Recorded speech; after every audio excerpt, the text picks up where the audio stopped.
All right, here we go. I am going to start reading The Wild Edge of Sorrow. Before I get into this, I want to just drop in and let you know what I've been navigating.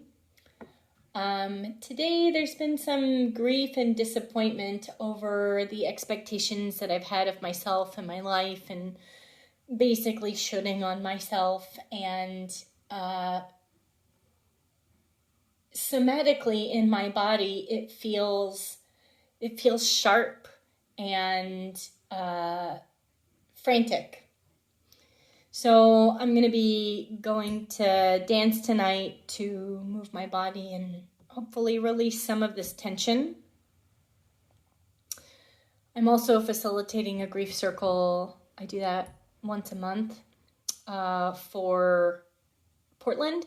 And then I do it once a month for like my community or my communities.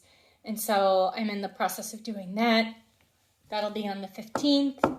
I wanted to dive into this book.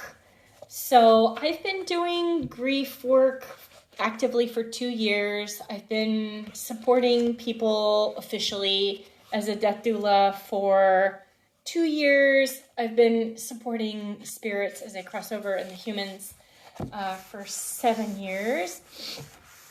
And I've come to meet grief with gratitude. To me, it's an initiation. To me, the tears are what cleanse our spirit. In the grief, we learn what we long for. We get to meet ourselves, whether that's in our sharpness or in our softness. And Frances Weller is one of my go-to references when I think of grief work. And as is Martin Brechtel, The Smell of Rain on Dust, Grief and Praise. And so I wanted to jump in, and I invite you to also grab your book. I've been highlighting points. I'm also someone who writes notes in my books. And we're going to be reading this together and pausing and integrating and discussing these very specific gates of grief, because grief will change you, and we can come to this practice in a different way. So I'm going to start with the foreword. Michael Lerner is president and founder of Commonweal in Bolinas, California. Founded in 1976, Commonweal has programs in health and healing, education and the arts, and the environment and justice. Lerner is co-founder of the Commonweal Cancer Help Program, the collaboration or the collaborative on health and the environment, and the new school at Commonweal. Survive, Love, and Loss. The great French essayist Michael Équem de Montaigu advised, his maxim for life compresses the essence of the human dilemma into 4 words. Easier said than done, for loss is the other side of the coin of love. The greater you love, the greater you lose, or the greater the loss. And yet, different people respond to loss very differently. When it comes to loss, there are hard-earned skills that can help you survive the unknown terrain in which you find yourself.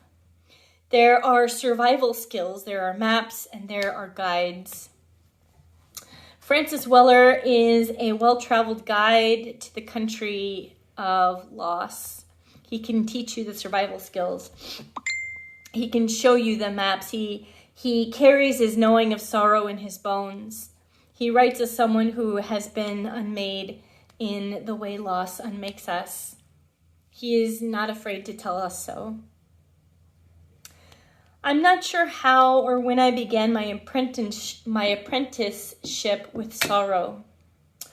I do know that it was my gateway back into breathing an animate world. It was through the dark waters of grief that I came to touch my unlived life. There is some strange intimacy between grief and aliveness, some sacred exchange between what seems unbearable and what is most exquisitely alive. Through this, I have come to have a lasting faith in grief. Weller co-leads week-long retreats with me in the Commonweal Cancer Help Program. We sit together many evenings in these retreats and hear stories of loss and love. We know that listening and honoring these stories makes it a difference. He also leads his own retreats on grief and loss. I know some of those who have attended his retreats. I know from their accounts that these retreats too make a difference. The wild edge of sorrow, rituals of renewal, and the sacred work of grief brings together Weller's wisdom from decades of work with grief and loss. Every one of us must undertake an apprenticeship with sorrow. We must learn the art and craft of grief, discover the profound ways it ripens and deepens us. While grief is an intense emotion, it is also a skill we develop through a prolonged walk with loss. Facing grief is hard work. It takes outrageous courage to face outrageous loss. This is precisely what we are being called to do. One of Weller's most original contributions in this delineation of the 5 gates of grief. This will be our focus in the following few pages. The first gate he simply describes as everything we love, we lose. The book is rich in discerning quotations, and here he quotes a 12th century poem. "'Tis a fearful thing to love what death can touch, to love, to hope, to dream, and oh, to lose a thing for fools, this, love, but a holy thing, to love what death can touch." The first gate is known to us all. The second gate surprises us, the places that have not known love. This is, to my mind, original and important. Weller writes, "These are the places within us that have been wrapped in shame and banished to the farthest shores of our lives. These neglected pieces of soul live in utter despair. The proper response to any loss is grief, but we cannot grieve for something that we feel is outside the circle of worth." The third gate of grief is the sorrows of the world. This gate is more familiar. In the Cancer Help Program, we ask on our entry form to list major losses before a cancer diagnosis. A surprising number of people list grief at what is happening in the world as a grief they have long lived with. And indeed, grief at the suffering of the world has long been known as a fundamental human dilemma.